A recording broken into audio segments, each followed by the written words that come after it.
Use करूंगी। एक होता है न्यूरो डाइवर्जेंस और एक होता है न्यूरोटिपिकल। तो जब मैं न्यूरो डाइवर्जेंट वर्ड यूज कर रही हूँ तब मैं ऑटिज्म की बात कर रही हूँ, और जब मैं न्यूरोटिपिकल वर्ड यूज कर रही हूँ तब मैं ऐसे इंडिविजुअल की बात कर रही हूँ जो ऑटिस्टिक नहीं है। तो ये जो न्यूरो डाइवर्जेंट और न्यूरोटिपिकल होता है, इसमें डिफरेंस क्या होता है कि जिस तरीके से एक न्यूरोटिपिकल का दिमाग फंक्शन करता है उससे थोड़ा डिफरेंटली एक न्यूरो डाइवर्जेंट का दिमाग फंक्शन करता है।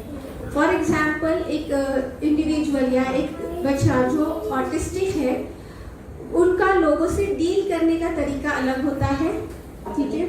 मे बी वो स्ट्रेंजर से कंफर्टेबल नहीं हो पाते हैं, वो चेंज से कंफर्टेबल नहीं हो पाते हैं। और दूसरी चीज़ ये होती है कि उनका कम्युनिकेशन करने का जो स्टाइल होता है वो भी डिफरेंट होता है। डिफरेंट, जब मैं ये वर्ड यूज कर रही हूँ डिफरेंट, इसका मतलब है कि हम क्लियरली डिफरेंशिएट कर सकते हैं कि एक बच्चा जो न्यूरोटिपिकल है वो किस तरीके से कम्युनिकेशन स्किल्स का इस्तेमाल करता है, और एक बच्चा जो न्यूरो डाइवर्जेंट है, जो ऑटिस्टिक है, वो किस तरीके से कम्युनिकेशन करता है। तो उनका कम्युनिकेशन स्टाइल डिफरेंट होता है।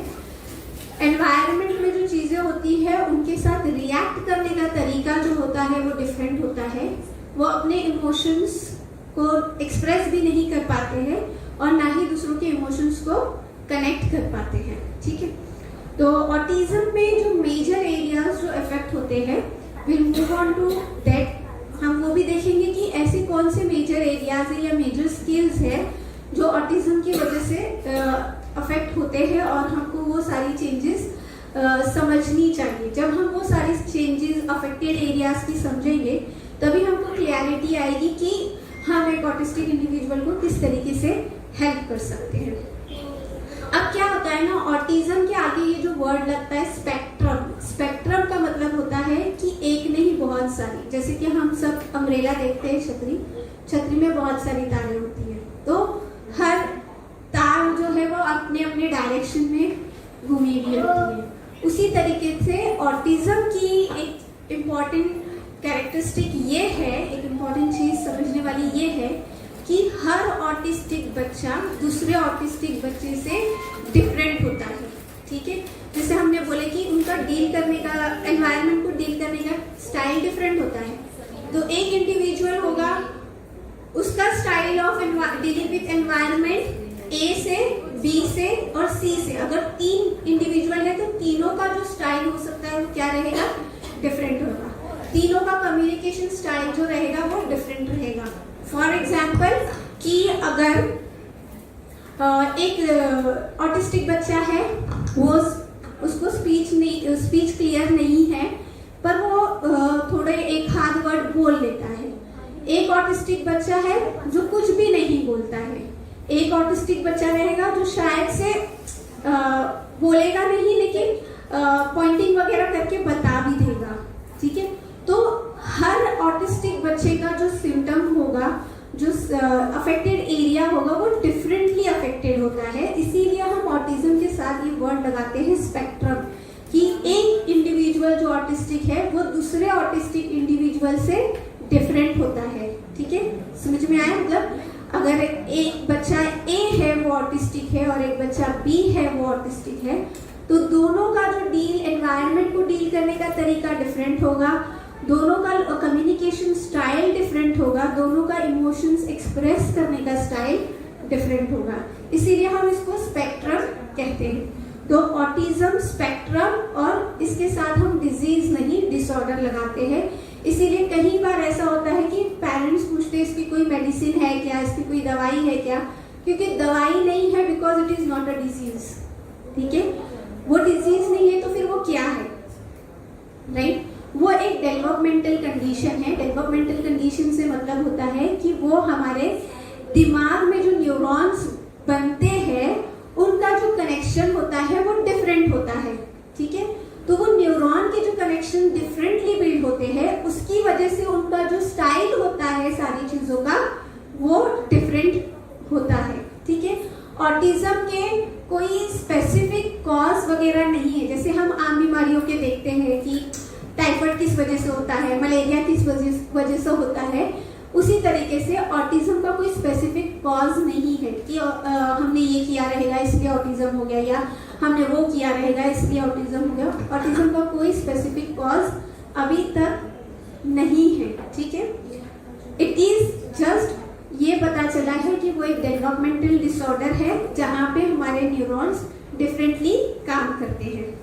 सो मूविंग ऑन टू कि न्यूरॉन्स डिफरेंटली काम करते हैं, इसकी वजह से जो बहुत सारे एरियाज है उसमें बच्चा डिफरेंटली रिएक्ट करता है या डिफरेंटली डील करता है वो सारी चीज़ों से। Moving on to the next slide. कौन से ऐसे एरियाज हैं जहाँ पर हम देख सकते हैं कि बिकॉज ऑफ ऑटिज्म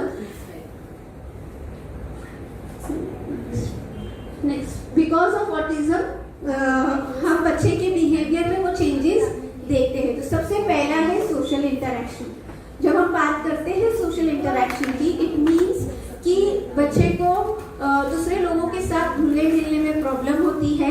एक इंसान जिसके साथ वो कंफर्टेबल होते हैं वो अपना कंफर्ट जोन चेंज करना नहीं चाहते हैं, और नहीं चाहने का रीजन होता है कि it is very difficult for them to adjust. तो उनको एडजस्टमेंट इश्यूज काफी फेस करने होते हैं। तो सबसे ज्यादा ये दिखता है कि सोशल इंटरैक्शंस में उनको प्रॉब्लम होते हैं। बहुत सारे लोगों के साथ बैठना या खेलने में प्रॉब्लम होता है। बहुत सारे लोगों के बीच में बैठने से या चलने से उनको प्रॉब्लम होती है।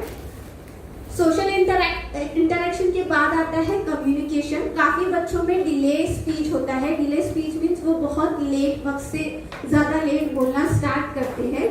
हम आगे देखेंगे कि कौन से एज क्राइटेरिया है जिसके अकॉर्डिंग बच्चे को बोलना चाहिए, और अगर नहीं बोल रहा है तो क्या रेड फ्लैग्स है। तो इसलिए मैं यहाँ पर एज मेंशन नहीं कर रही हूँ। कुछ में ऐसा होता है कि स्पीच बहुत टाइम तक क्लियर नहीं होता है, वो पॉइंटिंग वगैरह भी नहीं कर पाते हैं।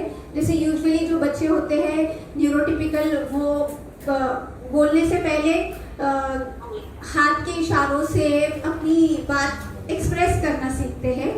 तो ये चीज़ भी उनके अंदर एब्सेंट, कभी बात तो एब्सेंट होती है। एब्सेंट होती है मीन्स वो चीज़ होती ही नहीं है कि वो पॉइंटिंग वगैरह करें। चाहे कुछ भी हो जाए, वो अपनी जो विश है वो एक्सप्रेस नहीं कर पाते हैं, वो कम्युनिकेट नहीं कर पाते हैं कि उनको क्या चाहिए। तो पॉइंटिंग वगैरह जो है वो एब्सेंट होता है।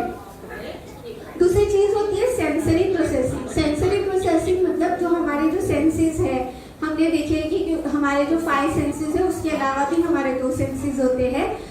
तो वो जो 2 सेंसेस होते हैं वो हम जैसे कि स्मेल वगैरह, ये सारी चीजें जो कॉमन हमारे 5 सेंसेस है, उसके अलावा जो 2 सेंसेस होते हैं वो बच्चे के इससे रिलेटेड होते हैं, proprioception and vestibular sections. So I am not getting exact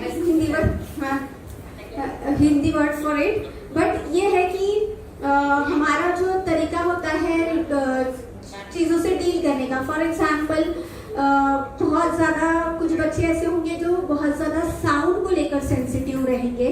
कोई स्पेसिफिक साउंड उनको डिस्टर्बिंग लगता है। अगर एग्जाम्पल के तौर पे दो तो कुछ बच्चे जो न्यूरो डाइवर्जेंट के होंगे वो मिक्सर के या वॉशिंग मशीन के या ऐसे गैजेट्स के साउंड से बहुत ज़्यादा हाइपर हो जाते हैं या बहुत ज़्यादा डर जाते हैं।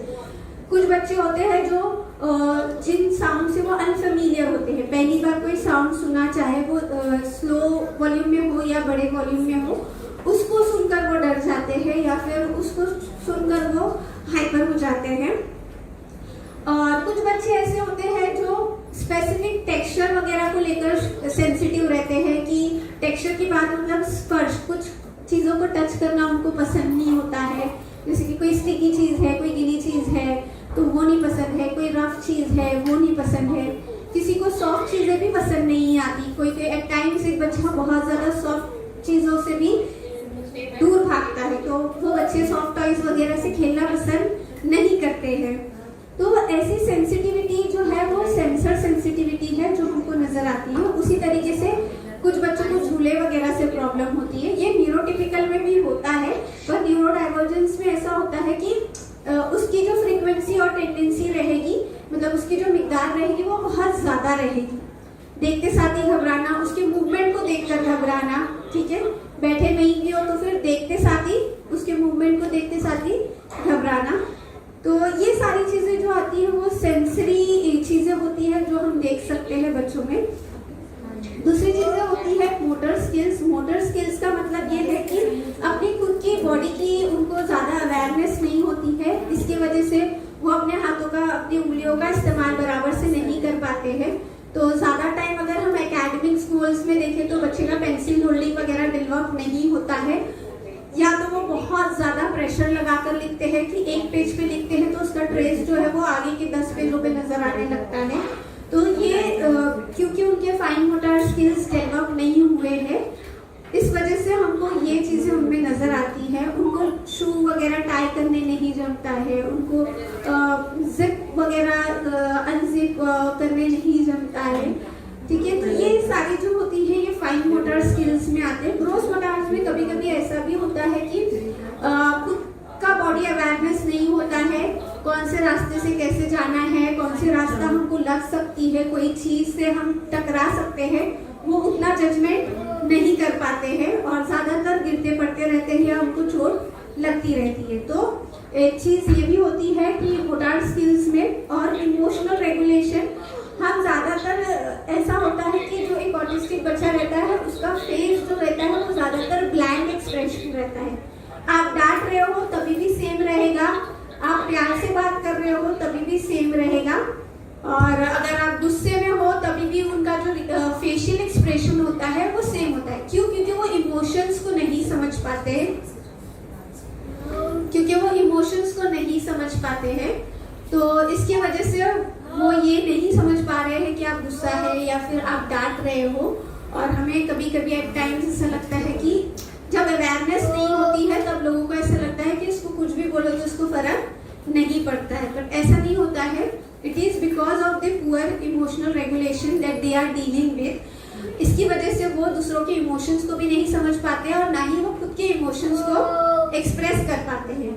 वो खुद के इमोशंस को एक्सप्रेस नहीं कर पाते हैं, इसीलिए हमको उनके अंदर बहुत ज्यादा रेपिटेटिव बिहेवियर्स भी नजर आते हैं कि अगर वो परेशान है किसी चीज से, वो अपनी परेशानी नहीं बता पा रहा है, उसको नो बोलना है, उसको नो बोलने नहीं आ रहा है, तो वो अचानक से कूदना स्टार्ट करे या टेंट्रम्स दिखाना स्टार्ट करे, हाथ पैर मारना स्टार्ट करे या चिल्लाना स्टार्ट करे, ठीक है। मतलब वो एक फ्रस्ट्रेशन के थ्रू वो चीजें एक्सप्रेस करते हैं, उनको एक प्रॉपर वे नहीं समझ में आता है। जैसे कि अगर कोई न्यूरोटिपिकल किड है तो उनको अगर कोई चीज नहीं करनी है तो वो चिल्ला चिल्ला कर बोलेंगे मुझे नहीं करना है, मेरे को नहीं करना है, I will not do it और समथिंग लाइक दैट।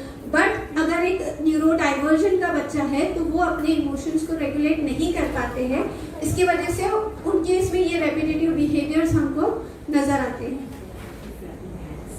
हाँ, कभी कभी ये बहुत ज्यादा ऐसा भी होता है कि फ्लैपिंग हैंड्स होते हैं, स्टैम्पिंग फीट होता है, या तो फिर कभी ऐसे ऐसे फिंगर्स को क्रिंकल करते रहते हैं, ठीक है।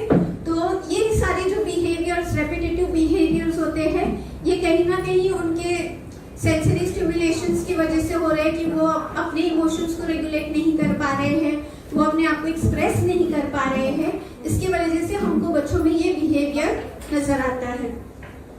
लर्निंग डिफरेंसेस, अब जैसे मैंने स्टार्टिंग में ही बोला था कि उनका स्टाइल जो होता है वो डिफरेंट होता है, ठीक है। तो learning differences academic point of view से भी देख सकते हैं और हम डेली लर्निंग के हिसाब से भी देख सकते हैं कि एक न्यूरोटिपिकल स्टूडेंट जिस तरीके से चीजें सीखता है, फॉर एग्जाम्पल बहुत सारी चीजें वो अडेप्ट कर लेते हैं देखकर मतलब अगर हम कुछ कर रहे हैं या कोई एक रूटीन होता है घर में तो वो उस रूटीन में फिट हो जाते हैं कि दे गेट यूज्ड टू, वो सारी चीजें सीखते हैं देख कर।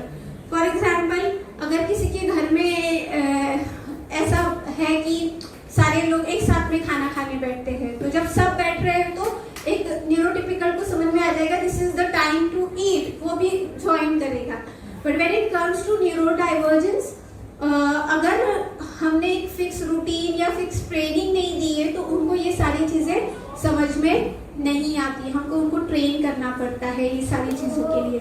सो अगर पढ़ाई लिखाई की बात करें तो जिस तरीके से हम एक नॉर्मल बच्चे को ए लिख कर ए फॉर एप्पल बोलकर सिखा देते हैं वो सीख जाता है, लेकिन न्यूरो डाइवर्जेंस में हमको क्या करना पड़ता है, हमको different styles of learning use करने पड़ते हैं। लर्निंग में बहुत सारे स्टाइल्स होते हैं जो हम रेमेडियल के थ्रू उनको इंट्रोड्यूस करते हैं, उसकी बात मैं आगे स्लाइड में करूंगी। तो एक ए सिखाने के लिए हमको उनको डिफरेंट वेज से सिखाना पड़ता है, देख के सीखो, पढ़ के सीखो, लिख कर सीखो, एक्टिविटी के थ्रू सीखो, मतलब उनके जितने सेंसेस हैं वो सारे सेंसेस को इन्वॉल्व करके वो चीज़ उनको सिखाई जाती है। So this is the difference कि उनकी लर्निंग स्टाइल में जो होता है वो डिफरेंस होता है। एग्जीक्यूटिव फंक्शनिंग उनको ज़्यादातर जैसे मैंने बताई कि जजमेंट्स वगैरह नहीं होते हैं, प्लानिंग वगैरह नहीं कर पाते, स्टेप्स वगैरह से अगर उतरना है तो बैलेंसिंग नहीं कर पाते हैं, बहुत सीढ़ियों से अगर उतरना है तो कभी कभी बिना असिस्टेंस के नहीं उतर सकते, उतरने से पहले उनको ऐसा लगता है कि शायद वो गिर जाएंगे, या फिर वो बॉडी अवेयरनेस नहीं होने की वजह से वो टास्क उनके लिए बहुत ज़्यादा डिफिकल्ट हो जाता है। तो डिफिकल्ट होता है इसका मतलब कहीं पर ये नहीं है कि वो ये सारे काम नहीं कर सकते, ये सारे काम कर सकते हैं, पर उसके लिए हमको क्या करना पड़ता है, हमको ट्रेन करना पड़ता है। जो हम एक न्यूरोटिपिकल को हर काम के लिए ट्रेन नहीं करते हैं, पर न्यूरो डाइवर्जेंस यानी कि ऑटिस्टिक के बच्चों को हमको उन सारी चीजों के लिए स्पेसिफिक ट्रेनिंग्स देनी होती है, और ये ट्रेनिंग्स अगर हम एक्सपर्ट्स के थ्रू दे तो it will be much better. कि मतलब हर एरियाज के एक्सपर्ट होते हैं जो उनको उस एरियाज में ट्रेन करते हैं। So moving on to the next slide. तो ऐसे अभी जैसे हमने ये देखा कि कौन से एरिया से जो अफेक्ट करते हैं, अब ये तो पता चल गया कि कम्युनिकेशन नहीं रहेगा, या फिर इमोशनल रेगुलेशन नहीं रहेगा, सेंसरी इश्यूज रहेंगे, पर as a caregiver, as a parent, as a teacher, या फिर एज अ फैमिली मेंबर और एज अ फ्रेंड हमको कब पता चलेगा, या what will be the best time for us to identify, कि हम कब आइडेंटिफाई कर सके कि हमको किसी एक्सपर्ट को कंसल्ट करना है।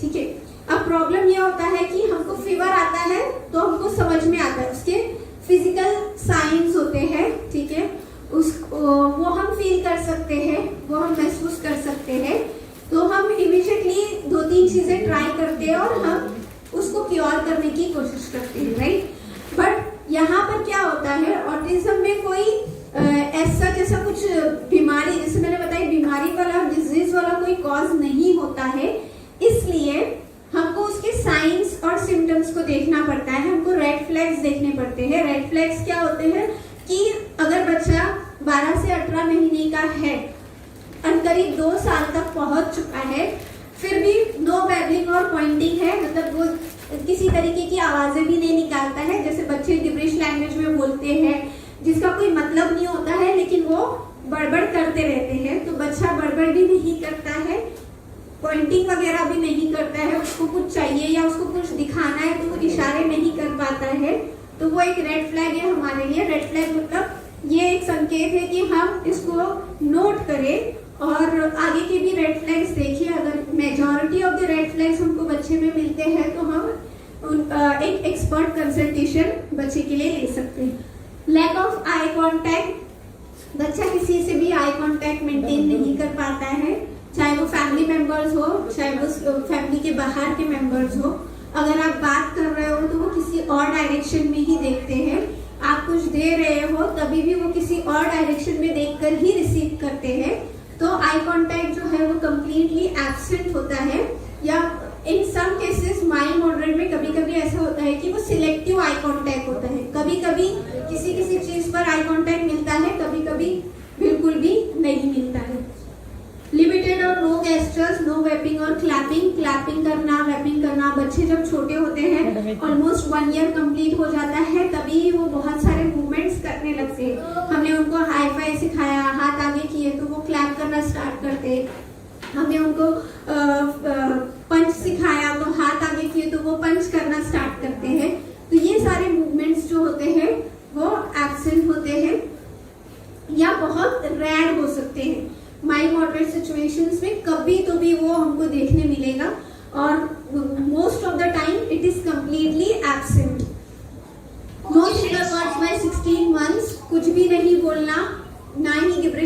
में बोलना, ना ही हम अगर कुछ बोलते हैं तो उसको रिपीट करना।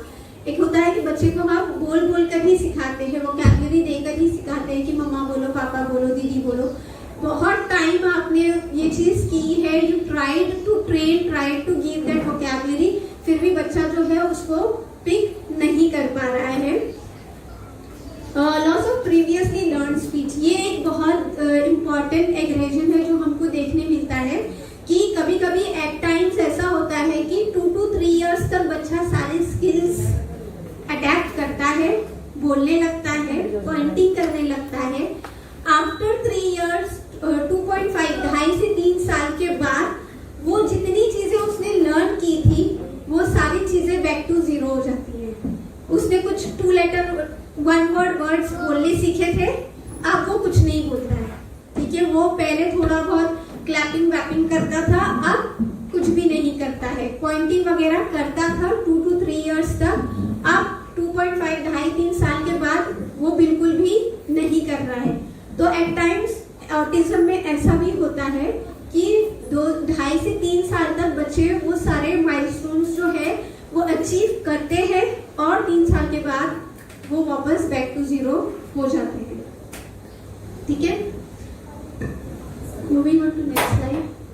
बच्चा जब 2 to 3 इयर्स का हो जाता है तो वो छोटे छोटे सेंटेंसेस बनाना स्टार्ट करता है कि मम्मा के साथ जाना है या पापा को फोन लगाओ। ऐसे बातें बच्चे अपने लैंग्वेज में आधे आधे वर्ड्स जोड़ जोड़ के ज्वाइन करके एक सेंटेंस बनाना स्टार्ट करते हैं। बट अगर हम न्यूरोडाइवर्जेंस की बात करें तो ये चीज भी मिसिंग होती है। Even if the child is 3 years old, वो अगर 3 साल के भी हो गए हैं तभी भी वो एक छोटा सा स्टेटमेंट भी नहीं बना पाते हैं। फॉर एग्जाम्पल, मुझे पानी चाहिए या मुझे भूख लगी है, वो ये वर्ड भी, ये स्टेटमेंट भी नहीं फॉर्म कर पाते हैं या इसके बारे में बोल पाते हैं। doesn't play pretend games, ये जो pretend games होते हैं इसका मतलब ये होता है कि फॉर एग्जाम्पल अगर हमने एक बच्चे को जो न्यूरोटिपिकल है उसको बहुत सारे सुपर हीरोज लाकर दे दिए तो वो क्या करेंगे, वो सारे सुपर हीरोज की पावर्स को अज्यूम करके उनको आपस में लड़ाएंगे, खेलेंगे, इसने उसको मारा, उसने उसको मारा, इसने इसको गिरा दिया। लेकिन अगर हम एक न्यूरो डाइवर्जन की बात करें तो वो ये स्किल्स उनमें नहीं हो पाती है, वो ये गेम्स नहीं खेल पाते हैं।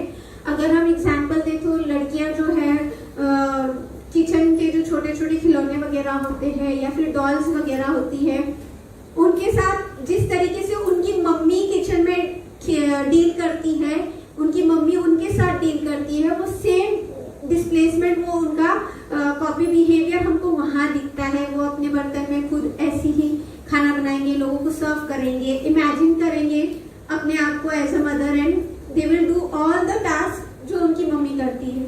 इवन डॉल को भी वो ऐसे ही ट्रीट करेंगे जैसे मम्मी उनको ट्रीट करती है।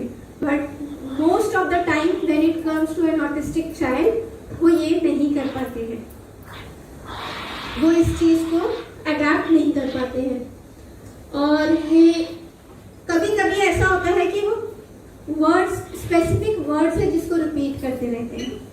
अगर एक वर्ड सीखा है या एक वर्ड सुना है और उसको बोल लिया है तो बार बार वही रिपीट करेंगे। उसका मीनिंग उनको नहीं समझता है, उसका यूसेज उनको नहीं समझता है, लेकिन क्योंकि उन्होंने वो वर्ड सुन लिया है और उन्होंने बोल लिया है तो वो एट टाइम्स पूरा दिन भी एक वर्ड रिपीट कर सकते हैं। तो इसको हम इक्वलेलिया कहते हैं। फिक्सेटेड ऑन रूटीन और ऑब्जेक्ट्स, इसका मतलब ये है कि कोई एक चीज एक तरीके से करते हैं तो वो वैसे ही करते हैं। अगर हमने उनको ब्लॉक्स दिए तो वो ब्लॉक्स को बिल्ड करके कुछ स्ट्रक्चर बनाने की जगह उनका क्या रहेगा, उनको लाइन में एक के पीछे एक लगा कर रखेंगे, ठीक है। अगर हमने उनको ऐसे ही कोई पजल्स वगैरह दिए जो वो उसके प्रॉपर शेप्स में डाल सके तो वो उसको डालने के बिना बजाय क्या करेंगे, उनको भी एक के पीछे एक लाइन में लगा कर रखेंगे।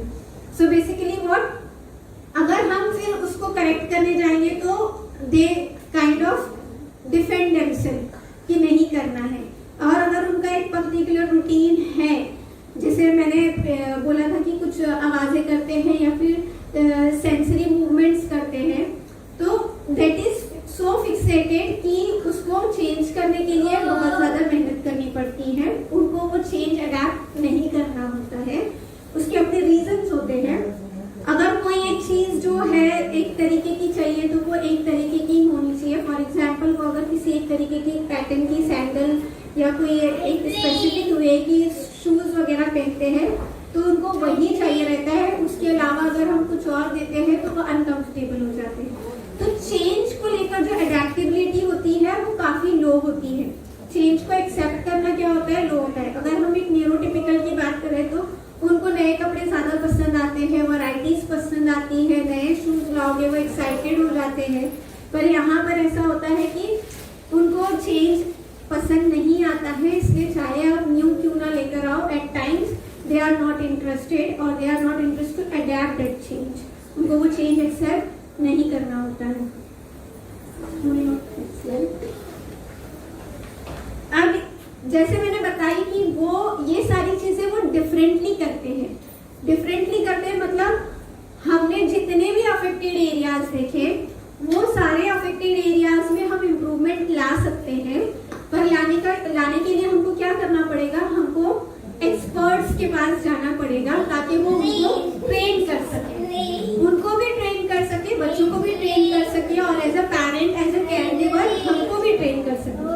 सो सबसे पहले जो एक्सपर्ट्स होते हैं जो हमारी हेल्प कर सकते हैं to understand the child behaviour, बच्चे का बिहेवियर समझने के लिए और उससे डील करने के लिए, वो होते हैं साइकोलॉजिस्ट। तो साइकोलॉजिस्ट क्या करते हैं, हमारे पास जो इन्फॉर्मेशन नहीं होती है बच्चे की डेवलपमेंटल कंडीशन को लेकर, हमको वो इन्फॉर्मेशन प्रोवाइड करते हैं और हम उस इन्फॉर्मेशन को किस तरीके से यूज करें बच्चे के डेवलपमेंट के लिए, बच्चे को कौन सी चीजों की जरूरत है, बच्चे का दिमाग किस तरीके से काम कर रहा है और किस तरीके से हम उनके अफेक्टेड एरियाज में इम्प्रूवमेंट ला सकते हैं, ये सारी इन्फॉर्मेशन हमको कौन प्रोवाइड करता है, साइकोलॉजिस्ट प्रोवाइड करते हैं। और बच्चों को क्योंकि बहुत ज्यादा बिहेवियरल चेंजेस की जरूरत होती है तो जो बिहेवियर थेरेपी की जरूरत होती है वो कौन प्रोवाइड करते हैं, वो साइकोलॉजिस्ट। अभी सिर्फ एक यही एरिया नहीं है जहाँ पर बच्चे को इम्प्रूवमेंट चाहिए, हमने तो बहुत सारे एरियाज देखे ना जो अफेक्टेड थे। तो फाइन मोटर है, ग्रॉस मोटर है, एवरीडे की जो डेली एक्टिविटीज है, जो हमने सुना था कि जिप खोलना बंद करना नहीं आता है, शू टाई करना नहीं आता है, बॉडी अवेयरनेस नहीं होती है, तो वो सारी चीजों के लिए हमको किसकी जरूरत पड़ती है, ऑक्यूपेशनल थेरेपिस्ट की, जिसको हम ओटी बोलते हैं। तो ऑक्यूपेशनल थेरेपिस्ट क्या करते हैं, उनकी जो एवरीडे की जो डेली एक्टिविटीज है वो उसको किस तरीके से इफेक्टिवली कर सके, इसके लिए उनको ओटी दिया जाता है ताकि वो जो अफेक्टेड एरियाज है उसमें इम्प्रूवमेंट लाकर उनको ट्रेन कर उसमें इम्प्रूवमेंट ला सके। अभी एक्सपर्ट्स, मैं ये क्यों बोल रही हूँ बार बार कि हमको एक्सपर्ट्स के पास जाना चाहिए, बिकॉज जब तक हम एक बार हम एक्सपर्ट्स के पास जाएंगे, उनका तरीका अडेप्ट करेंगे, उनका एडवाइस लेंगे, तब तक हमको अच्छे से समझ में नहीं आएगा कि what is the right way. कर तो हम भी सकते हैं पर we have to do it in a right way. Behaviour को सुधारना है तो जो नॉर्मली हम सब बड़े हुए हैं, हमारे पेरेंट्स ने हमको दो कान के नीचे लगाकर सब सिखाया है, ठीक है। बट अगर यही चीज हम एक न्यूरो डाइवर्जन के साथ करेंगे तो वो अडेप्ट नहीं कर पाएगा, ठीक है। सो सिखाना इम्पोर्टेंट नहीं है, we have to teach it in the right way. Train करना है पर राइट वे में ट्रेन करना है। सो राइट वे में ट्रेन कौन कर सकता है, जो उसमें एक्सपर्ट है, राइट। नो डाउट कि एज अ पेरेंट आप सब अपना बेस्ट देते होंगे, right. I am giving my best, but वो मेरा जो बेस्ट है वो सच में बच्चे के लिए बेस्ट है या नहीं, वो मुझे कैसे पता चलेगा। विदाउट कंसल्टेशन वो मुझे पता नहीं चलेगा। बहुत सारी चीजें होती हैं जो बच्चे के बिहेवियर को कंट्रीब्यूट करती है। मतलब ये है कि अगर एक बच्चा ऑटिस्टिक है तो हम उसके बिहेवियर को समझें और उसके बिहेवियर को उसी तरीके से डील करें। बच्चा अगर टेंट्रम्स दिखा रहा है, बच्चा टेंट्रम्स दिखाएगा। सिर्फ न्यूरो डाइवर्जन के बच्चे टेंट्रम्स नहीं दिखाते, टेंट्रम्स सारे बच्चे दिखाते हैं, मतलब जिद सारे बच्चे करते हैं, ठीक है, मस्ती सारे बच्चे करते हैं। पर क्या होता है, हम उनका मस्ती करने का जो तरीका है उसको समझते हैं और किस तरीके से हम उनको डिफेंड कर सकते हैं उसके अकॉर्डिंग हम उससे डील करते हैं।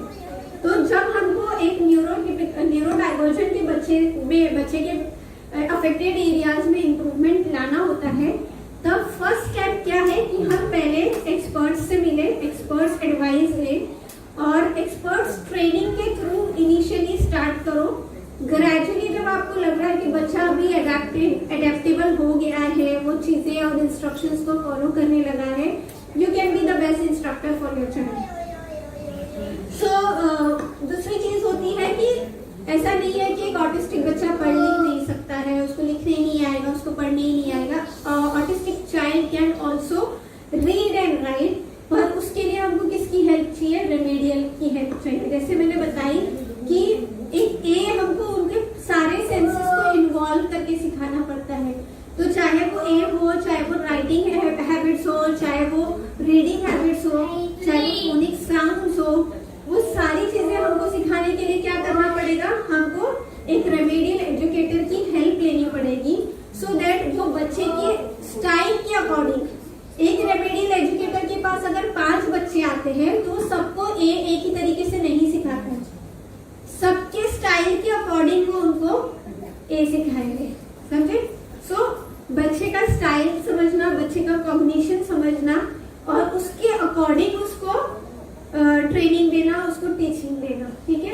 सो it is important to understand what is the style of the child और उसके स्टाइल के अकॉर्डिंग, उसके इंटरेस्ट के अकॉर्डिंग उसको उसकी जो भी लर्निंग्स चाहिए वो प्रोवाइड की जाती है। So remedial educator plays an important role. अगर हमको बच्चे का होलिस्टिक डेवलपमेंट करना है, हमको बच्चे के बिहेवियर में इम्प्रूवमेंट लानी है, बच्चे को ट्रेन करना है, so we can go for academics with the help of remedial। अब remedial के बाद आते हैं हमारे पास speech therapist. So majorly communication जो है वो हैम्पर्ड होता है, कम्युनिकेशन डिले बहुत ज्यादा होता है, बच्चे काफी लेट बोलना स्टार्ट करते हैं। तो उससे डील करने में हमारी हेल्प कौन कर सकता है? उससे डील करने में हमारी कौन हेल्प कर सकता है? स्पीच थेरेपिस्ट, ठीक है? वॉइस कैसे निकालनी है और जो रेपिटेटिव बिहेवियर या इकोलालिया होता है, जो अलग अलग तरीके के बच्चे आवाज निकालते हैं जिसका कोई पर्पस नहीं, कोई मीनिंग नहीं होता है, उसको किस तरीके से कंट्रोल कर सकते हैं, वो सारी चीजों के लिए गाइडेंस कौन प्रोवाइड करते हैं हमको? Speech therapist. तो स्पीच को डेवलप करना है, स्पीच में कौन से अनवांटेड एलिमेंट्स है उसको किस तरीके से एलिमिनेट कर सकते हैं, ये सारा गाइडेंस हमको किसके थ्रू मिलेगा? Speech therapist. मैं एक साइकोलॉजिस्ट हूँ, मैं बच्चे के कॉग्निशन को समझ सकती हूँ, लेकिन अगर मुझे उसके स्पीच के बारे में कुछ करना रहेगा तो I can not help, because मैं उस एरिया में एक्सपर्ट नहीं हूँ। तो इसीलिए मैं इस चीज पे एम्फेसाइज कर रही हूँ कि हमको एक्सपर्ट हेल्प लेनी चाहिए, रेदर देन वी अज्यूमिंग, हम अपने लेवल पे अज्यूम कर कुछ करें। इससे बेहतर है कि हम क्या ले? Experts advice.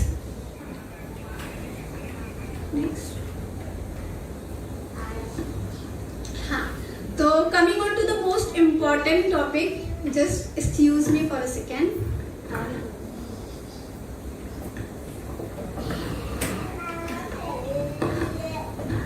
अब ऐसा है ना कि हम सबको 2 मिनट्स डिलीवरी और वो प्राइम सब्सक्रिप्शन की बहुत आदत हो गई है, तो हम लोग को ऐसा लगता है सारी चीजें इमीडिएटली मिलनी चाहिए, राइट? हमको हर चीज क्या चाहिए होती है? इमीडिएटली चाहिए होती है। बस कॉल किए, अभी ऑर्डर किए, अभी सारी चीजें आ जानी चाहिए। हमारा जो पेशेंस लेवल है वो बहुत कम है। So when it comes to an autistic child और उनके लर्निंग स्टाइल्स और उनकी एडेप्टेबिलिटी, हमें बहुत ज्यादा सब्र की जरूरत है, हमें बहुत ज्यादा पेशेंस रखना है। बच्चे का बिहेवियर एक दिन में, एक टाइम में, एक सेशन में चेंज नहीं होगा। We need to be very patient. At times एक बिहेवियर करेक्शन के लिए या एक अफेक्टेड एरियाज में काम करने के लिए इट कैन बी 6 months, ठीक है? तो we have to be patient. Patient के साथ साथ हमको क्या रखना है? कंसिस्टेंसी रखनी है। कंसिस्टेंसी मीन्स अभी तो 2 हफ्ता हो गया, कोई चेंजेस नहीं आ रही, मैं थेरेपी में जाऊँ कि नहीं जाऊँ, या फिर मैं अभी दूसरे थेरेपिस्ट के पास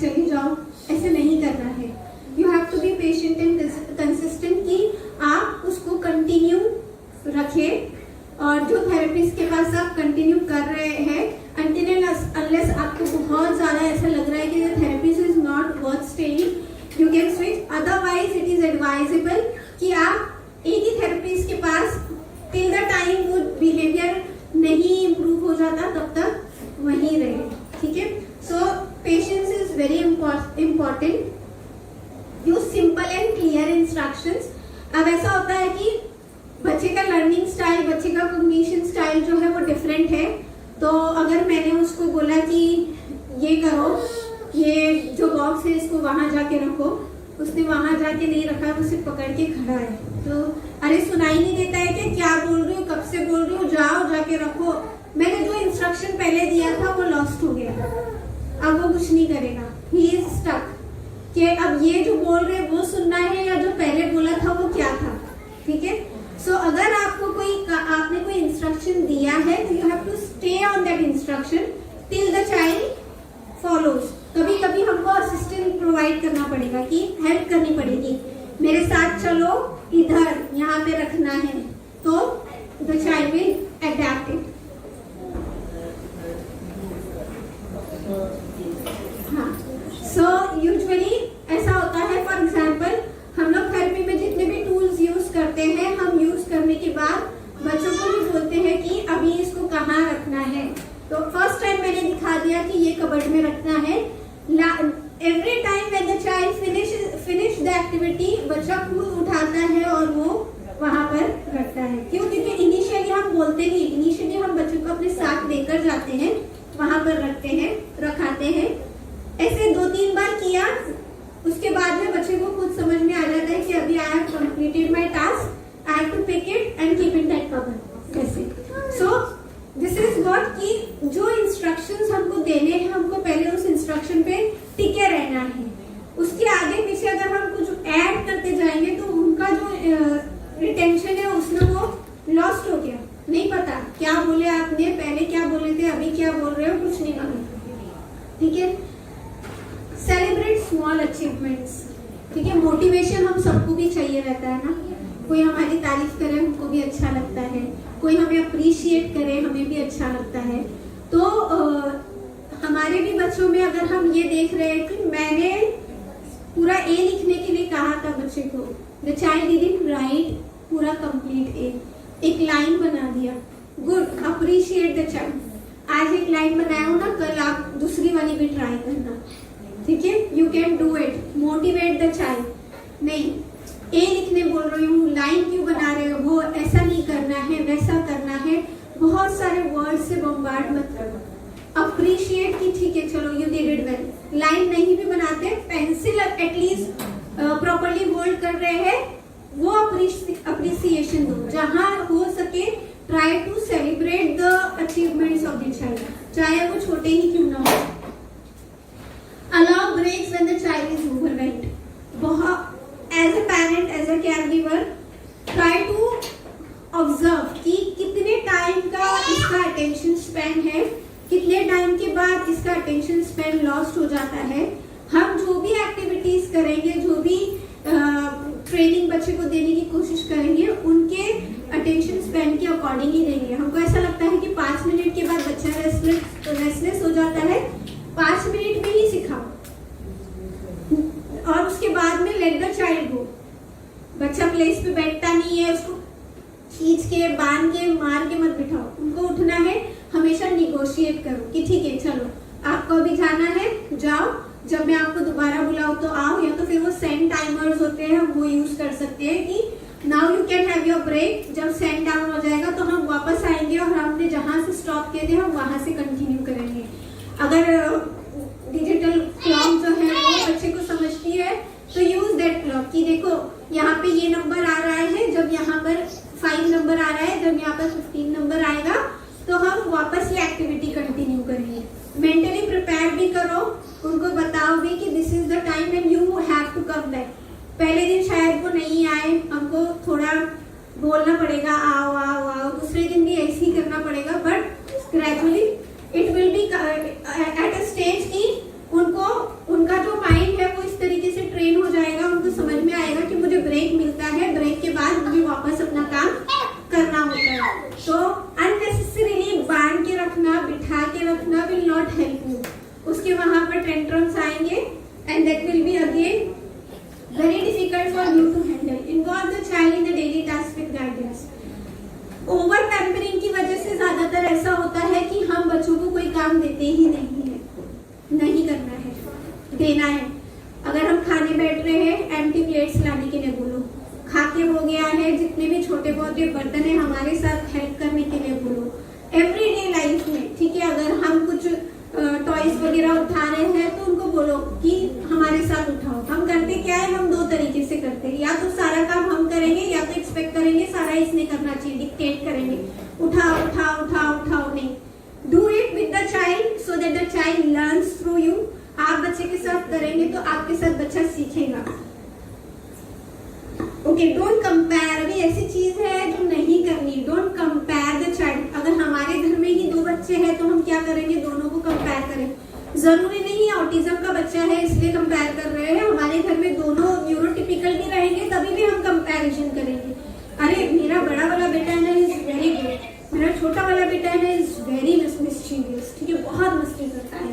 तो हम कंपेयर ऐसे भी करते हैं, but specifically I want, okay, so specifically I want कि हम कंपैरिजन ना करें, ना ही हमारे बच्चे का कंपैरिजन किसी और के साथ करें, ना ही हमारे घर के बच्चों के साथ करें। वो अपने स्पेस पे जो चीजें कर रहा है उसको अप्रिशिएट करो, उसको मोटिवेट करो, ठीक है। Other thing is don't force the eye contact. कभी कभी ऐसा होता है कि बच्चे आई कांटेक्ट मेंटेन नहीं करते हैं लेकिन अटेंटिव होते हैं, हमको उनको अटेंटिव बनाना है। For example when I do activities, अगर मैं बच्चे को बोलूं get me the red ball, the child is able to get me the red ball। कैसे ला रहा है, वो देख रहा है, फोकस कर रहा है, अटेंशन दे रहा है, तभी तो ग्रीन येलो और रेड में से वो मुझे रेड पिक कर कर दे रहा है। सो हमको बच्चे को अटेंटिव बनाना है कि वो फोकस कर सके, नॉट नेसेसरीली कि वो मुझे देख कर ही बात करे। आई वॉन्ट कि वो मेरी बातें सुने, वो मेरे इंस्ट्रक्शन को फॉलो करे, नॉट कि मुझे देखकर मेरी बातें सुने और मुझे देखकर मेरे इंस्ट्रक्शंस को फॉलो करे। हम आई कांटेक्ट इंट्रोड्यूस जरूर करेंगे लेकिन हम उसको फोर्स नहीं करेंगे कि देखकर ही बात करना है, देखकर ही बोलो, देखकर ही बाय करो, देखकर ही सलाम करो। नहीं, सलाम करो, ठीक है, इट्स ओके। इतना स्पेस हमको बच्चे को देना होगा। Gradually through activities and through therapies में भी वो बच्चे के अंदर स्किल डेवलप हो and he might be able to maintain eye contact for few seconds और few times as per their own conveniences and interest. Avoid shouting और punishment, ठीक है। न्यूरोटिपिकल में जैसे मैंने स्टार्टिंग में बोला था कि उनको इमोशनल रेगुलेशन नहीं होता है, इसकी वजह से आप डांटो, मारो, कुछ भी करो, उनको समझ में नहीं आएगा कि आपने क्यों डांटा है, क्यों मारा है, आपको गुस्सा क्यों आ रहा है। दे आर ब्लैंक, ठीक है। तो आप उनके बिहेवियर की वजह से डांट रहे हैं कि आपने ये गलती की है, मैंने आपको ये यहाँ पर ए लिखने के लिए बोला था, आपने बी लिख दिया, आप उसे डांट रहे हो, उसको नहीं समझ में आ रहा है, आपको उसको करेक्ट करना पड़ेगा। No, this is not, this is what you have to do, ठीक है। सो डांटना और punishment is not going to help you, but explain करना एंड उसको करेक्ट करके दिखाना is going to help you. Avoid overload with the instructions. जैसे मैंने पहले भी बोला था कि अगर आपने कोई एक इंस्ट्रक्शन देना है तो वही इंस्ट्रक्शन को रिपीट करो, उसके अंदर कोई एड ऑन चीजें मत करते जाओ। पहले बोलोगे पानी ला, फिर बाद में बोलेगे अरे कब से बोल रही हूँ मेरे लिए पानी लेकर आ, फिर बाद में बोलेंगे अभी तू पानी लाता है कि नहीं लाता है, ठीक है। Every time what are you doing, you are changing your instructions. तो ऐसे नहीं करना है। अगर आपने एक इंस्ट्रक्शन दिया है वही इंस्ट्रक्शन पे you repeat that instruction only, तो ही बच्चा जो है वो with time and with efforts उस इंस्ट्रक्शन को फॉलो कर पाएगा। एक्सेसिव स्क्रीन टाइम अवॉइड करना है। अभी एक्सेसिव स्क्रीन टाइम अवॉइड करने का एक बहुत बड़ा रीजन ये है कि बच्चे को अगर हमको आई कांटेक्ट सिखाना है, बच्चे को हमको कम्युनिकेशन सिखाना है, बच्चे को हमको सोशलाइजेशन सिखाना है, तो वो स्क्रीन में सारी चीजें लॉक हो जाती हैं। सारी चीजें लॉक हो जाती मतलब हम एज ए इंडिविजुअल भी अगर कभी फोन पे रहते हैं तो हमारा ध्यान नहीं रहता है कि सामने वाला ने कुछ बोला है या आवाज दिया है, तो हम भी नहीं सुनते हैं, ठीक है।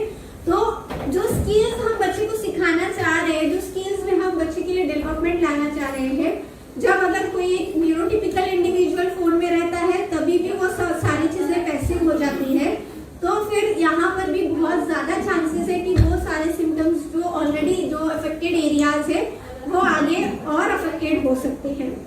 अब ऐसा है कि बहुत बार पेरेंट्स को लगता है या कैरगिवर्स को लगता है या हमें लगता है कि ऑटिज्म का जो मेजर कॉज है ना वो शायद से स्क्रीन है। बच्चे ने ज्यादा टीवी देखा, बच्चे ने ज्यादा फोन देखा, इसके वजह कुछ नहीं है, ऑटिज्म के अफेक्टेड एरियाज को और बढ़ावा देता है स्क्रीन टाइम। जैसे मैंने बताया वो सारी लर्निंग्स को ब्लॉक कर देता है। इसकी वजह से वो सारे सिम्टम्स जो है वो ज्यादा बढ़ सकते हैं, उसकी टेंडेंसी फ्रीक्वेंसी बढ़ सकती है, लेकिन it is not the only cause for autism. वो ऑटिज्म का कॉज नहीं है। बहुत बार ऐसा होता है कि बच्चा न्यूरोटिपिकल है लेकिन फिर भी उसके अंदर ऑटिज्म के सारे साइंस एंड सिम्टम्स होते हैं, उसको हम वर्चुअल ऑटिज्म बोलते हैं। Move to next slide. What is virtual autism? बच्चा जो 0 to 3 इयर्स का होता है वो 0 to 3 इयर्स में इतना एक्सेसिव स्क्रीन कंजम्पशन कर लेता है कि उसने कभी किसी और के साथ घुमा फिरा नहीं, उसने किसी और के साथ कोई इंटरेक्शन नहीं किया, उसने सिर्फ स्क्रीन में देखा है, बोला नहीं है, तो जो लर्निंग जितनी उसको अडेप्ट करनी चाहिए थी वो सारी क्या हो गई है, ब्लॉक हो गई है, और इसकी वजह से वो बच्चे में हमको ऑटिज्म के सिम्टम्स नजर आते हैं। But it is not the only cause and every time ये नहीं होता है। वो बच्चा न्यूरोटिपिकल होता है फिर भी एक ऑटिज्म बच्चे की तरह रिएक्ट करता है बिकॉज ऑफ स्क्रीन। तो वर्चुअल ऑटिज्म में और ऑटिज्म स्पेक्ट्रम में मेजर डिफरेंस क्या है कि वो न्यूरॉन से रिलेटेड है। It is because of the neurons का जो कनेक्शन है उसकी वजह से है। Neurons are connected differently and this is just because उसने बहुत ज्यादा स्क्रीन कंजम्पशन किया हुआ है। सो बोथ वेज में करेक्शंस जो है वो एक्सपर्ट्स के थ्रू होते हैं। एंड मोस्ट इम्पॉर्टेंट एंड मैं अपनी बात जो है वो खत्म करूंगी इस बात से कि चाहे बच्चा न्यूरोटिपिकल हो या न्यूरो डाइवर्जेंट है, हमको सबसे पहली चीज जो याद रखनी है वो ये है कि ही इज अ चाइल्ड, वो एक बच्चा है, ठीक है। तो वो हर बात नहीं मानेगा, हर बार उसका मूड अच्छा नहीं होगा, हर बार उसको हमारी बातें, हमारे कमांड्स अच्छे नहीं लगेंगे। ये सबके साथ होता है, आपके साथ भी होता है, मेरे साथ भी होता है। So we need to give that space to the child. Child को मेस क्रिएट करना होगा, वो तुम्हारी कीमती चीजें तोड़ेंगे भी, ठीक है। न्यूरोटिपिकल के हो या न्यूरो डाइवर्जेंस के हो, सब ये करने वाले हैं। वो मस्ती भी करेंगे, कभी कभी खुद भी गिर पड़कर आएंगे, ठीक है, कभी किसी और को गिरा पड़ा कर भी आएंगे। सो ये सारी चीजों के लिए हमको एक्सेप्टेंस रखना है। We have to be open to all of this kinds of behaviour, ठीक है। So with this I will end my discussion. पर